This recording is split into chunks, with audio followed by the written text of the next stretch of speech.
The butterfly. Where will the butterfly go? Huh? Johan? Please, you please sit down. Sit down. Okay. See, the butterfly. Say, I'm hungry. I'm going to look for food. I'm going to the flowers. You see the flowers Staring are at the giving little girl juice. who's crying. Do you drink juice? Who drinks juice? Shasha. Okay. The flower has a juice and the butterfly will drink. Oh. He's raising his hands. Now you see the butterfly is drinking the juice from the flower. Sarap! Delicious!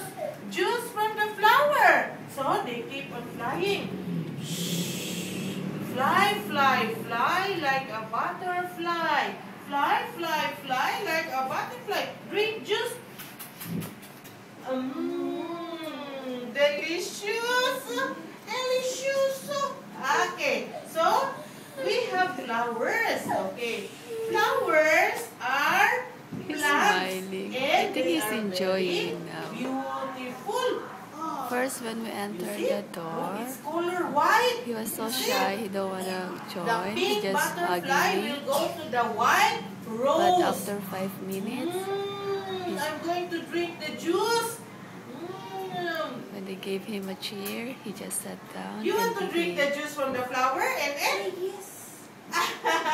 Only the butterfly. The butterfly will go and look for the flowers. He's The looking pink. all This is these pink, huh? classmates Pink staring butterfly. one by one. There. How about this other butterfly? That little boy, he's also new today, but so different compared to Shanshan. He's so behave. I will go to the red flower, the red rose. Oh, here. Very sweet. The juice of the red rose is very sweet. Matamis masyado. You see? So there. Now, how about He's the raising his leaves? hand. Let's look at He's the raising leaves. his hand. These are the leaves of the plants. Okay, what do we call this one? You say leaves. Okay, leaves. The color of the leaves are green. You see? And this morning, I'm going to give you leaves. Okay, so this one. Okay, teacher Vic.